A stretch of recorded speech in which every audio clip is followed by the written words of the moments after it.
menurut question. setahu gue ya, lu tuh pinter main gitar bisa, terus nyanyi juga bisa, terus tadi yang kita udah bahas kalau misalnya secara administratif lu juga bisa. Terus habis itu lu kan juga megang kalau misalnya di tempat kita namanya WeTalk ya. Iya. Ya intinya web podcast. Ya intinya si Nesha ini juga nge-host podcast. Apa ya Ayo, kayak puji aku terus. udah cantik. Terus apa lagi no? Ayo puji terus. Enggak. Maaf. Intinya kayak segala-galanya tuh bisa gitu loh, dan lu biasanya dikasih challenge pun walaupun misalnya awal-awalnya perlu belajar tapi akhirnya juga bisa gitu. Nah menurut lu dari sekian kemampuan lu sebenarnya tuh strength lu tuh apa sih? Strength lu apa, dan lu tuh ada nggak sih kayak gimana caranya gue bisa mengembangkan kekuatan gue? Strength ya.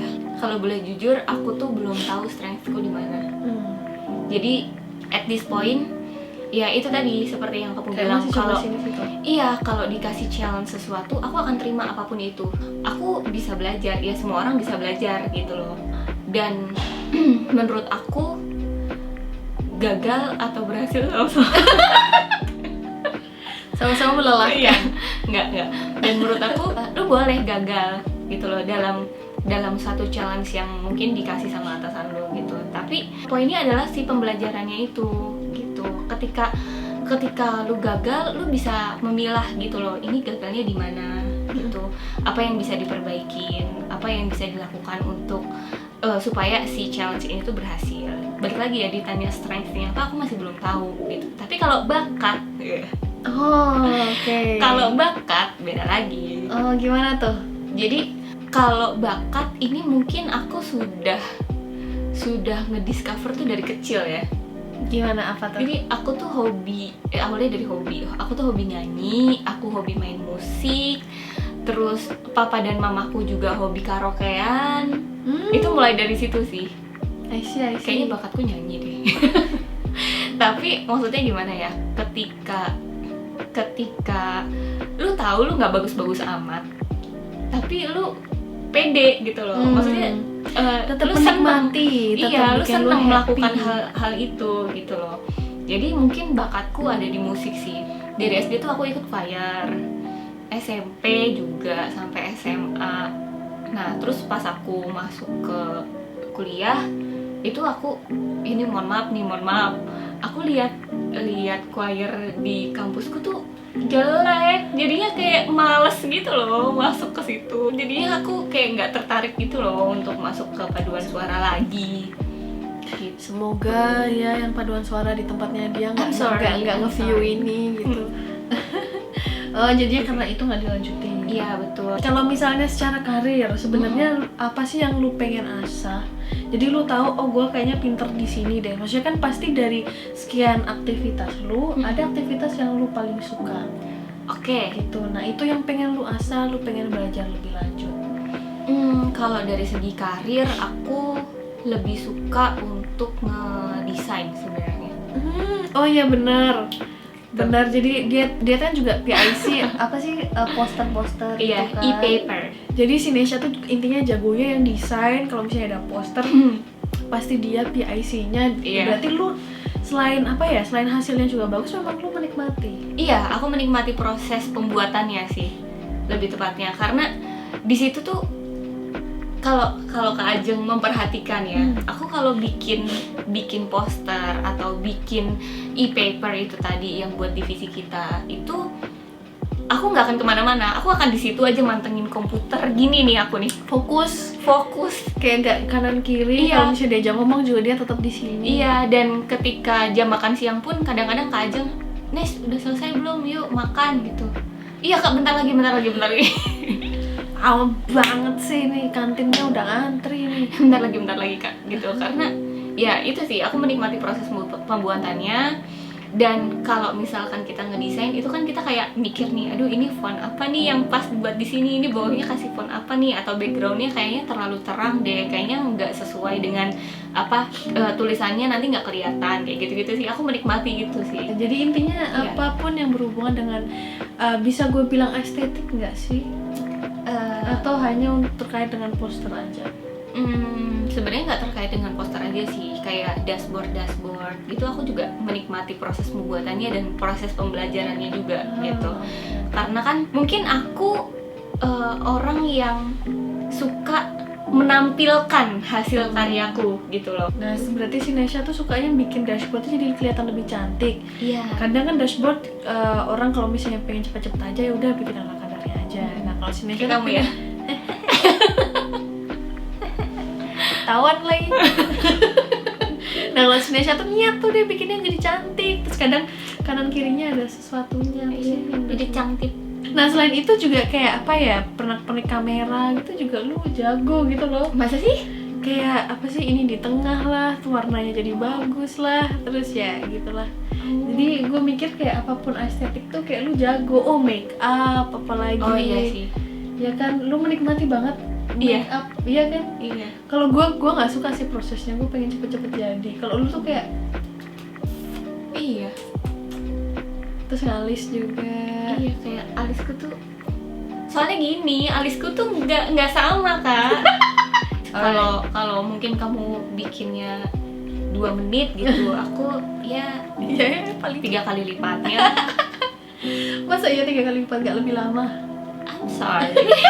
Nah, kita kan udah ngobrolin lu bakatnya di mana. Kalau menurut gue juga lu tuh punya bakat dan strength tuh lebih ke estetik ya, apapun estetik. Iya. Nggak cuman dari satu hal doang, tapi juga ya itu makeup iya, dashboard iya, poster iya. Nah, dalam 2-5 tahun tuh lu ada kebayang nggak sih mau kayak apa namanya ngelola atau nge-sharpening kemampuan lu itu, atau lu kira-kira dalam 2-5 tahun lagi apa yang mau lu sharpen? Apakah lu mau jadi influencer? Kan lu bisa nyanyi. Apa ya? Mungkin bakat desainku sih. Bakat desain. Iya, bakat desainku sih. Bakat ke estetikanku kalau kata Kak Ajeng. Bakat ke estetikanku. Mau jadi apa? Sih. Mau jadi apa?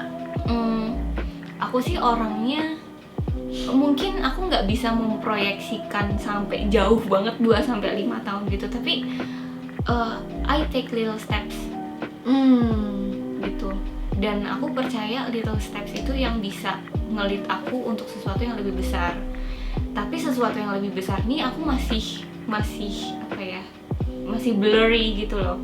Tapi intinya lu berprogres terus, lu belajar terus. Jadi itu caranya lu untuk, maksudnya kan lu nggak menetapkan oke 2-5 tahun lagi gue bisa gini, bisa gitu. Tapi little steps tuh kayak sekarang gue bisa bikin poster yang macam ini. Besok mungkin lu bisa yang lebih advance lagi, misalnya Photoshop, terus habis itu lama-lama jadi Corel Draw. Iya, atau mungkin aku bisa jadi bikin website yang bisa dipakai sama orang-orang. Bisa. You never know gitu. Yes. Mungkin aku akan nge-sharpen strength aku yang di situ, yang desain tentang desain dan everything aesthetical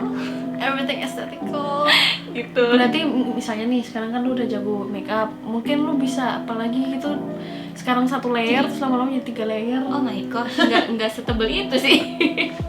Atau mungkin aku bisa make upin kamu kayak ke acara kondangan bisa gitu kan, jadi MUA bisa. Iya bener juga. Dulu tuh aku pas sekolah, aku tuh suka banget pelajaran seni rupa dan seni musik. Pelajaran kesenian tuh aku hobi banget. Jadi mungkin bakatku sudah terasah ya dari situ ya. Udah kelihatan gitu loh dari kecil kan. Iya, bakat tuh betul. Biasanya. Jadi aku di rumah juga aku suka gambar. Terus aku waktu itu pernah mau ngegambar tembok kamar aku, tapi saking takutnya sama mamaku akhirnya nggak jadi. Hampir mau ngegambar terus kayak ngelukis sendiri gitu kan, lucu kan? Iya. Kalau temboknya dilukis-lukis Pakai krayon? Enggak, pakai cat. Pakai krayon. Untung nggak jadi coy. Jadi enggak, pakai cat tembok lah. oh Serius, tapi nggak jadi karena aku saking takutnya sama mamaku, karena mamaku galak banget. Ya jadinya ginilah. Jadinya aku nggak belandang. Apa ya belandang ya? Belandang. Jadi nggak melenceng gitu hidupnya. Iya. Jadi ya perempuan yang normal. Maksudnya semestinya lah. Iya, aku normal kok. Oke, berarti itulah yang akan kamu eksplorasi ke depannya ya. Lebih ke estetiknya. Nah kan sebenarnya selain estetik ya itu tadi orangnya kan detail, admin dan lain-lain. Sebenarnya kan lu bisa juga memperdalam administrasi lu. No thank you. Cuman memang minusnya adalah kalau hal-hal yang sifatnya administratif, takutnya kedepannya itu akan diambil alih sama software. Yes, betul banget. Nanti tenaga kerja nggak akan kepake lagi kalau di bidang itu. Iya benar. Sedangkan kalau misalnya hal-hal semacam estetik kan juga kita bisa bilang creating ya. Iya betul. Namanya creating kan yaitu ya orang yang bisa gitu. Karena kalau menurut aku ya tenaga kerja yang akan terpakai terus itu dari sini. Kreator. Iya, creator.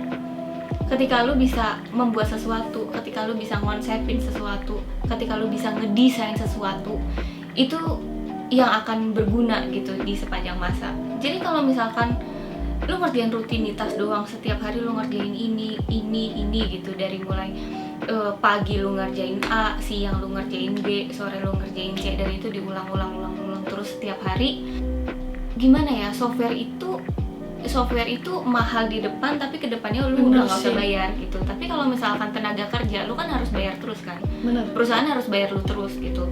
Jadi kalau aku jadi perusahaan, aku akan ganti dia dengan software yang cuma aku bayar sekali. Walaupun mahal di depan Gitu. Tapi kedepannya ya udah lu nggak usah bayar lagi. Tapi kalau tenaga kerja, lu harus mikirin dia punya gaji, lu harus mikirin dia punya, iya betul, plafon medical gitu, harus mikirin tunjangan hari tua, harus mikirin nanti kalau dia pensiun duit pensiunnya gimana gitu. Sedangkan kalau teknologi ya udah sekali aja. Iya betul, itu sih kalau menurut aku challenge-nya. Sebenarnya tuh selain itu, misalnya nih nggak perlu jauh-jauh digantikan oleh software. Sebenarnya digantikan sama orang pun juga iya gampang kan, takutnya tergeser. Misalnya ternyata atasannya kurang seret sama dia, jadi digantikan sama orang yang dia lebih suka.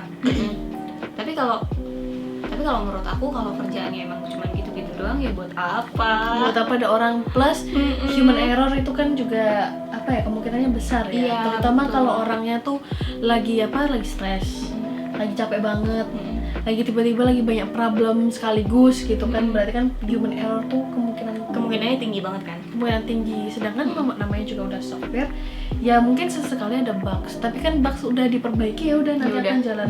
Nanti pasti akan jadi lebih bagus terus kan. So berarti notes-nya adalah satu, kalau bisa menjadi kreator, jadilah kreator. Berarti kan kita harus mengasah, itu nomor satu. Yang kedua, gimana caranya kita menjadi orang yang tidak tergantikan. Kita punya, betul. Ya kan? Jadi kita bisa distinguish antara Ajeng, antara Nesha dengan orang-orang yang lainnya. Iya. Punyalah unique value kalian masing-masing. Jadi ketika lu punya UVP, orang-orang akan memandang lebih sih ke lu. Gitu. Tapi UVP-nya yang baik-baik, jangan yang nakal. Iya, jangan yang nakal. Berarti kan kayaknya lebih baik kita menjadi orang yang dicari ya, bukan kita yang mencari. Yes. Intinya gimana caranya, sebenarnya lebih baik kita tuh yang dicari, karena memang kita punya kemampuan yang orang lain nggak bisa. Yes, that's right. Daripada kita nanti yang mencari. Iya betul, karena mencari itu nggak mesti dapet. Benar. Kita udah nyari segimanapun, tapi kalau yang sananya nggak nyari kita balik, ya udah nggak. Iya benar. Apalagi kita mencari, sebenarnya ada banyak orang yang punya kemampuan yang sama kayak kita gitu. Jadi kan kita jadi opsi, kita menjadi opsi. Tapi lebih enak kalau misalnya kita yang punya opsi. Nah, mumpung kita sebenarnya masih muda. Sebenarnya kalau di bawah 30, gue akan bilang kita masih muda, karena kemampuan belajar kita tuh masih gede, kemampuannya tuh masih banyak lah. Kita bisa berkembang tuh juga stretchingnya masih luas. Jadi mumpung kita masih under 30, satu, mungkin kita memang harus memahami kita tuh strength dan bakatnya di mana, dan habis itu diasah lah, biar nanti 2-5 tahun ke depan kita bisa kita punya pegangan, kita punya unique value, kita menjadi orang yang dicari nanti.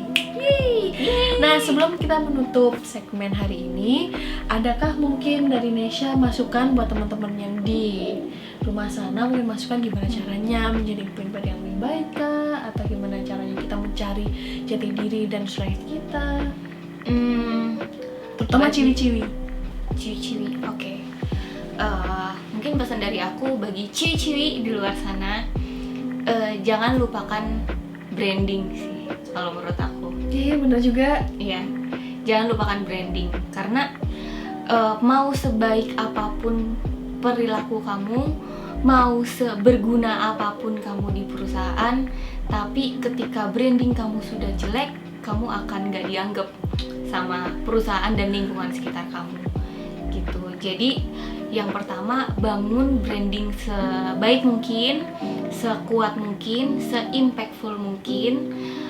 Bangun unique value kalian masing-masing, dan itulah yang akan menjadi dasar bagi perilaku kalian ke depannya. Maksudnya ketika kalian mau berkontribusi juga akan dipandang bagus, ketika kalian mau berperilaku yang bagus juga pasti akan Dipandang, lebih ya? impactful kayak gitu sih. Jadi secara karir juga akan lebih bagus ya. Iya betul. Karena Kalau dia kan dari udah aku, punya nama baik. iya betul, kalau dari aku sih kayak gitu. Keren banget. Thank you so much Desha udah menyempatkan waktu untuk hari ini. You're Nah, welcome, conversation sister. kita keren banget seperti yang biasanya lah ya. Conversation kita memang keren. Iya memang keren-keren. Tapi kali ini di take. yeah. So tetap stay tune teman-teman untuk nanti segmen-segmen yang baru berikutnya dan untuk Girls Talk juga yang berikutnya. Bye. Bye-bye. Cut. Cok, keringetan cok sikilku. Kita ininya tadi udah di take ya. Udahlah ya. Kok